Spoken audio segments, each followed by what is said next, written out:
கிறிஸ்துக்குள் மிகவும் பிரியமானவர்களே, கர்த்தராகிய இயேசு கிறிஸ்து நாமத்தினாலே உங்களை வாழ்த்துகிறேன். வேதத்தில் ரூத்துங்கிற ஒரு பெண்ணை குறித்து நம்ம பார்க்குறோம்.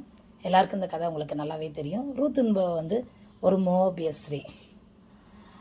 அப்படிப்பட்டவளை ஆண்டவர் அவளுக்கு எவ்வளோ பெரிய தயை செய்கிறார் பாருங்க. நீங்களும் தயக்காக காத்திருக்கீங்களா? ஆண்டவரே எனக்கு தயை செய்யுங்க, எனக்கு இரக்கம் பாராட்டுங்க அப்படின்னு சொல்லி ஒவ்வொரு நாள் நீங்கள் கேட்குறவங்களா காணப்படுறீங்களா? அந்த ரூத்து என்ன சொல்கிறா தெரியுமா? போவாஸ்ட சொல்லும்போது, உம்முடைய வேலைக்காரர்களில் ஒருத்திக்கும் சமானமாக இராவிட்டாலும் நீர் எனக்கு ஆறுதல் சொல்லி உம்முடைய அடியாளோடே பட்சமாய் பேசினீரே என்றான். பார்த்துக்கோங்க, வேலைக்காரருக்கும் ரூத்து சமமாக என்னலை, அதை விட குறைவான இடத்துல தான் அவள் இருக்கிறா.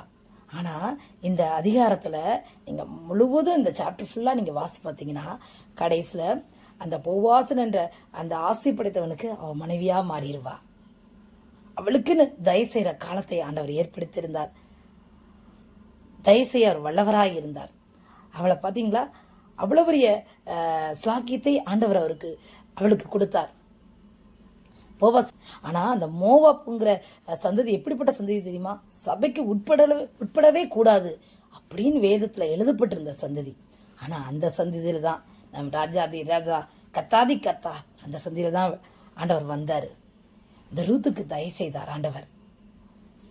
வேலைக்காரி போல, அடிமை போல அவ இருந்தாலும் கர்த்தர் அவளுக்கு தயவு செய்தார்.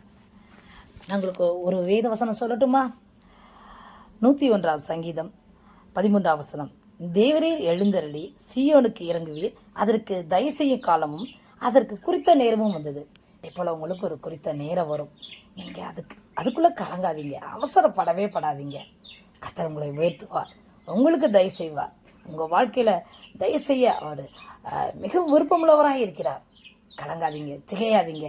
எல்லாவற்றையும் நேர்த்தியாய் செம்மையாய் நீங்களே ஆச்சரிக்கப்படுற அளவுக்கு ஆண்டவர் செய்து முடிப்பார், செய்து உங்களுக்கு கொடுப்பார். ஆமென். அந்த இயேசுவை நம்புங்கள், விசுவாசியுங்கள், அவர் கரத்திலிருந்து அற்புதங்களை பெற்றுக்கொள்ளுங்கள். தேவன் தான் உங்களை ஆசீர்வதிப்பாராக. ஆமென்.